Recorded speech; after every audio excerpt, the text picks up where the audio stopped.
Good evening, Bob O'Brien here, Mike and Worth Easton Pro. Going to do a pitching video for you today. All we put out mostly is hitting, which is probably 90% of the slow pitch softball game. But let's talk a little pitching today on whether or not a pitcher has an effect on the game. Of course, I think they do. First thing you have to do is be able to throw strikes. You got to make them hit it. A lot of times people talk about working inside and outside, trying to get people out by going in and out. I'm not a firm believer in that. Like we talk about in hitting, if you want to pull the ball as a hitter, you just get on top of the board or on top of the plate, and now every pitch is middle or in. If you want to go the opposite way, you back off the plate a little bit, and every pitch is now an outside pitch. So I don't think there's a lot we can do on trying to run the ball in on somebody or trying to keep the ball away from somebody. I wouldn't spend a whole lot of time working on that. What I like to do is either try to change speeds, try to get the hitter to pop the ball up if he's early, try to get him to hit a ground ball if he's late on a pitch, or I just try to create movement, try to make the ball move a little so they have to account for the movement. All right, so today we're going to talk about both of them. We'll start with the basic stance. The rubber in the senior game is 50 feet from the plate. So you have to at least be 50 feet. You can have 1 foot on the front and stand in front of the rubber. You can stand behind the rubber and have 1 foot on it. In most associations, they'll give you some room going back. SSUSA, you can go back 10 feet. ISSA, I think they'll give you 6 feet, maybe 10 feet. I'm not sure the exact distance there. But so you don't always have to throw from 50 feet. Of course, it's easier to throw a strike from 50 feet than it is from 60. But if you do back it up to 60, you've got 10 more feet to create more movement. You got 10 more feet to change speeds. So you can be more effective from 60 feet. It's just a little harder to throw strikes. So is the risk worth the reward is what you have to ask yourself. All right. Most of the time we want to put our left foot in front of our right foot. All right. That's the ideal hand-foot opposition. We're going to throw right-handed. The pitch is a pendulum type effect. All right. You just let it hang. You let it rock back and forth. The harder you want to throw it or the deeper you want to throw it, the farther back you go. All right. Try to stay close to the hip. Keep a nice rhythm going and let it go out in front. As far as the wrist goes, you don't want to be real loose with the wrist. Everything could be right, but if your wrist is real loose, you could be here at release, here, or here. So you don't want to be real wristy. That causes a change of speeds. It messes up with your timing, okay? So you don't want to be flicking it with too much with the wrist until you're comfortable. So it's more of a stiff wrist. Let it go consistently off the fingertips. I like to hold the ball with 3 fingers on top or bottom, whichever way you're throwing. But I put the middle finger at 12 o'clock and then the other 2 fingers at 10:30 and 1:30. I think the pinky is very important. It should go on the side of the ball at 3 o'clock as a guide finger so the ball doesn't come off the side of your hand. All right, so the pinky should sit there on the side. And then the thumb is at 12 o'clock, 6 o'clock. It's just the totally opposite of that finger right there. All right. Thumb pushes the ball into your finger for your grip, and we're good to go. A 4-seamer, when we hold the ball across the long laces here, we hold it across the long laces and let it go. That's going to be a 4-seamer. It's called a 4-seamer because when the ball spins, there's 4 long laces spinning and affecting the pitch. All right. A 2-seamer would be if you hold it across the 2 short seams and throw it. And then as it goes, you've only got 2 laces. 1, 2, 1, 2. You got the 2 short laces affecting the pitch. And then you've got these outer laces here that are almost looking like a zigzag as they go. This 2-seam pitch is the one that moves more. All right. You can get the wind to catch this and move it right or move it left, depending on what you're trying to do. So if you want to throw it straight, it's the 4-seam. All right. If you want to create movement, throw the 2-seamer. Okay. As far as flat or high, You've just got to work on your release point for that. If you're going to keep it down, you'll just let it go a little bit sooner. All right. Uh, the sooner you let it out back here, the ball's going to be flatter. The longer you hold it, you let it go up here, it's going to go a little bit higher. So it's just the timing of your release point determines whether you're throwing a 12-footer or a 6-footer. The 6-foot pitch is the pitch that a lot of the U-trip people or the younger guys are used to, because in U-trip they let you go 3 to 10. In senior ball, they let you go 6 to 12. So as you get into senior ball, you want to go ahead and hit that ceiling 12 feet high as many times as you can, because they're just not quite used to it. The 12-foot, as an umpire, the 12-foot is a little harder to call. It's a little harder to determine whether it's legal or not. The 6-footer is pretty easy. If it gets over my head, then I'm 6'3". It should be legal. So an umpire can use the top of your head as a reference point when you're throwing that. All right. So use the 6 to 12 to change speeds, to change eye levels. Try to do that as much as you can. Try to go deep, try to go short at times as well, and try to get them to swing at bad pitches is a nice strategy as well. Okay. As far as the pitches themselves, the BP regular old pitch is just the nice 4-seamer. All right. Throw it with topspin, get it up there. It's the one that we're most consistent with. It's the easiest one to throw for strikes. All right. 4-seam backspin. All right. We just hold the ball, turn it over, and we throw it with a little bit of backspin. That's going to float in the air a little bit longer and hang. It's affectionately called the church leg spinner. It happens to be one of my favorite pitches. I can throw that pitch on 3-1, and it tends to get good hitters out sometimes. Especially, I'll throw that against people with a quick bat. Anybody that runs fast, throws hard, and has good bat speed, I'll throw the spinner up there because it acts like a changeup. It actually hangs in the air a little bit longer, and they've got to wait on it to come down. All right. So we've got a backspin. All that is, again, is a pendulum. All right. But as you let it go, your fingers are going to be on top of the ball.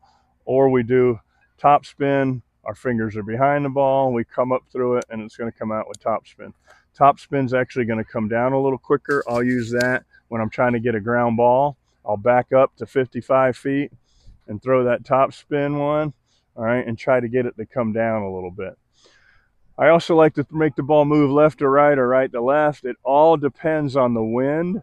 A lot of times we'll play tournaments on these cloverleaf fields where you got 4 fields all facing different directions.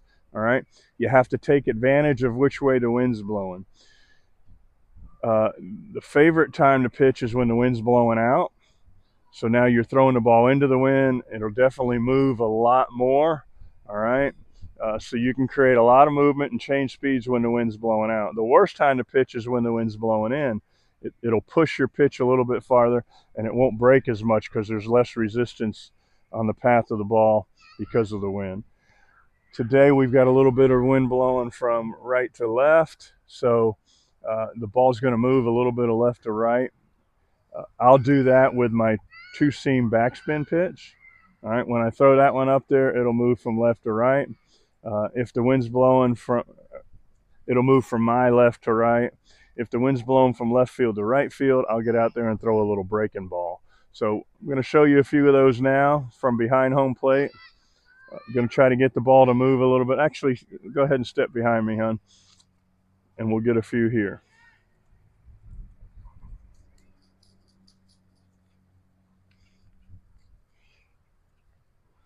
All right, again, we all know what the BP pitch is. It's long laces across the seams. All right, straight underhand, throw it up there, try to hit the board. Not a lot to that pitch. Again, if you back up and get a little bit deeper, throw it up there at 12 feet. Once it starts coming down, it comes down with a lot of top spin, and it's really hard to get in the air. So let's go spinner. It's a 4-seamer as well. Hold it across the laces. All right. On this one, we're going to go backspin, pull it up, give it a little backspin. That ball's going to hang in the air and take a little bit longer. I'm going to put a chart on the video here, and it's going to show you the times. We took the time one day. We threw about 40 or 50 of each pitch, measured, timed them from release point to where it hit the ground. So I'm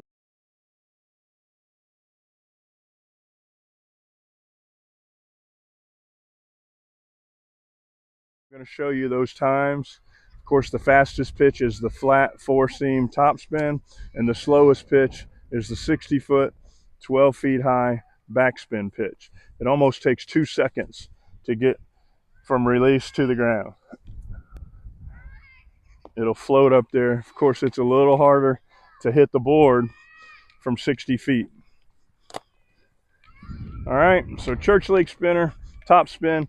Let's do a little breaking ball. What I like to do on the breaking ball, again, is hold it across the laces.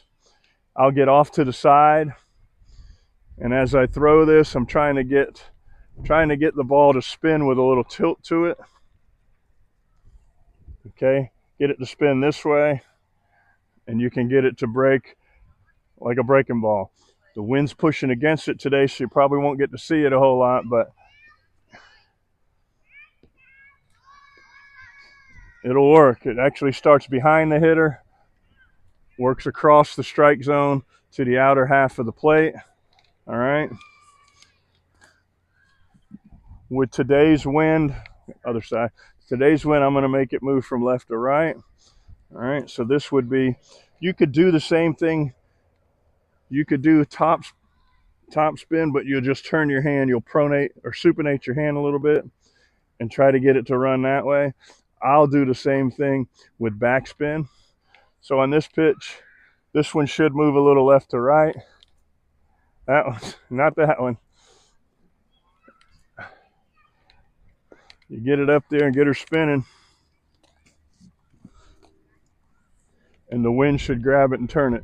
Now, of course, some of these pitches, sometimes they'll grab and go, sometimes they won't. That's the beauty of them, actually. The hitter doesn't know whether it's going to grab or not either. Here we go. Those are way too outside. Here we go.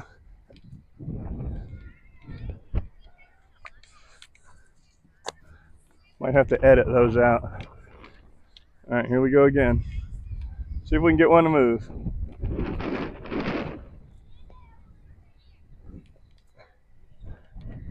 Here, the wind got that one. It started outside as a ball, ended up as a strike. Some of the best pitches that you can throw are the ones that look like a strike and end up a ball, or look like a ball and end up a strike. All right.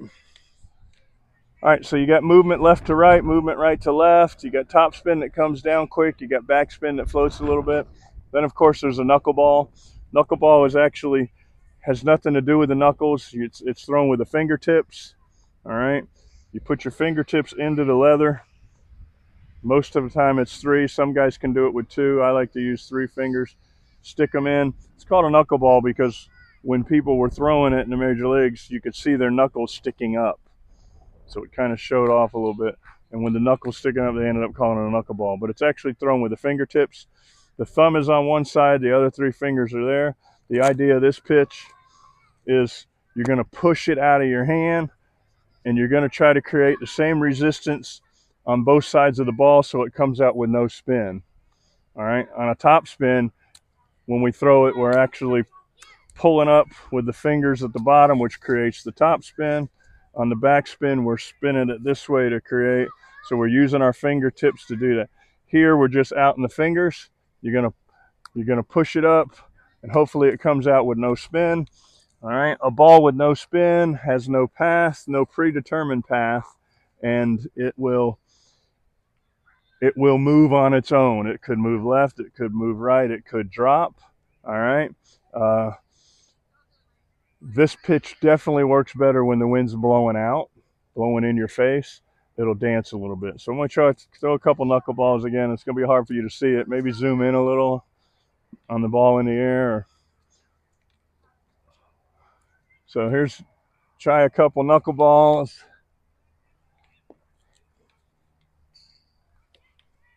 It's definitely a pitch you have to practice.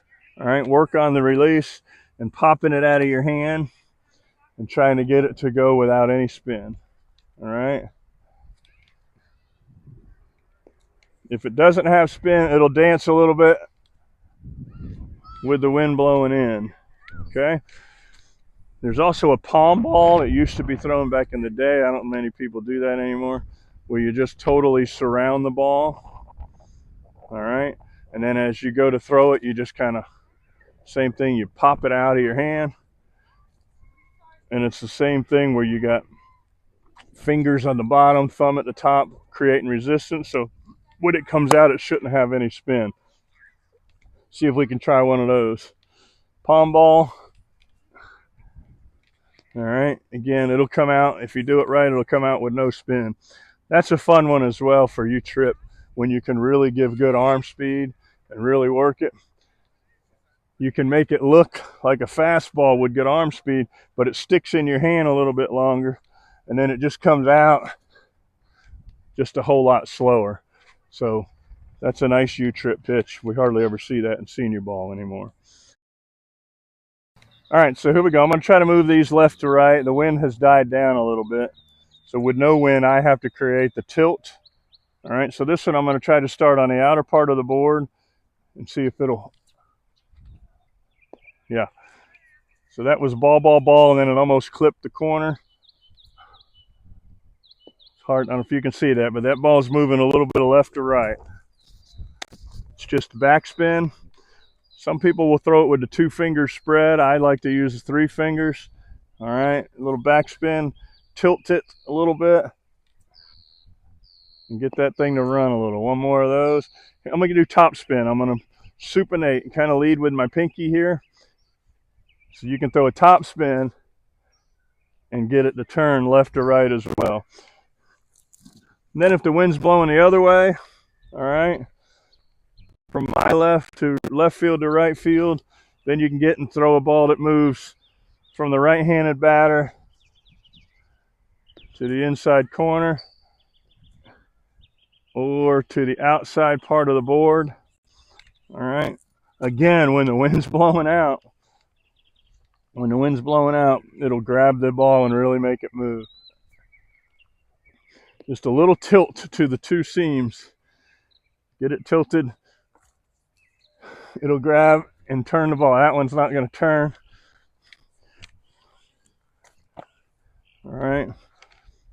Or I can stand on this side of the rubber, throw it to the inside part of the board, and that one stayed out. So the trick is to make it start as a ball and finish as a strike, or start as a strike and finish as a ball. If you can do that, then you got a chance. All we want to do is fool the hitter a little bit, make it tougher. Make it tougher on him is all you really want to do. Hitting is so easy. We're throwing this darn thing underhand. Here comes a knuckleball. See if I can get one to not rotate, no spin. Not too bad there. Without any wind, this pitch isn't that good. It's a lot better when there's wind blowing in your face. However, some people, it's a psychological thing. All right. They just see knuckleball and they panic. Not too bad. Let me go with a high knuckleball. Yep. Believe it or not, the knuckleball is probably one of the easier ones to throw for a strike. With that in mind, you do have to have a favorite pitch, and you got to have a best pitch. Your favorite pitch is a pitch that you can throw for a strike anytime. All right. I may be one of the only guys in the country that on 3-1 will go ahead and go to that backspin and throw it up there and hit the board. All right. The 3-1 pitch, too many people take it. I don't know why they do. Some teams actually have a culture of it. They tell you to take it. When I'm on the mound, that's the best pitch you're going to see from me is the 3-1. It's actually the only pitch that I'm trying to hit the middle of the board. Every other pitch, I'm trying to come as close to the board as possible without hitting it. So on 3-1, you got to have your favorite pitch that you can spin, all right, and get it up there and get strike 2 because a lot of guys are taking it. And then once it's 3-2 again, then you can start to work again. You can go back, all right, and then just nibble and come close. And if it's close with 2 strikes, you got to swing at it, right? That's it. That's me right there. As close to the board as you can without hitting it. That's a ball. That's a ball, and I want them to try to hit. I want to make them hit balls and take strikes. All right? Thank you. All right, I wanted to do this. That screen right there is well over 6 feet. I am 6'3", and this thing goes to about here. So this net is about 6'5". I'm going to put it right in the path here, and I'm going to throw some pitches, and I'm going to hit the board with them. And I want you to see how flat 6 feet really is. All right, ready?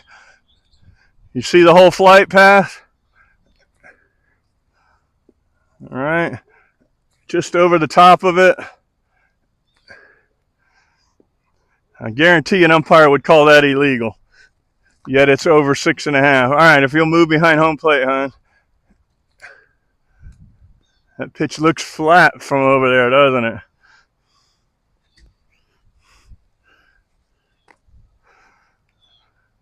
All right, ready? Couple more.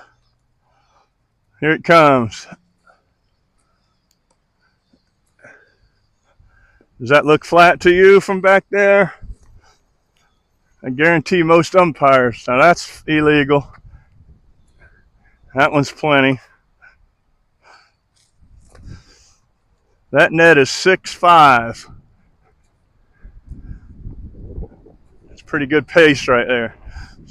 Some of those pitches would be called illegal. When I umpire, I call those strikes and make some of the hitters mad. Look at that. That's a strike. I hope you can see how flat that looks as a hitter. And those are strikes. All right, very good. Thank you. All right, so those are the pitches themselves. We're going to come back in just a second and talk strategy. Be right back.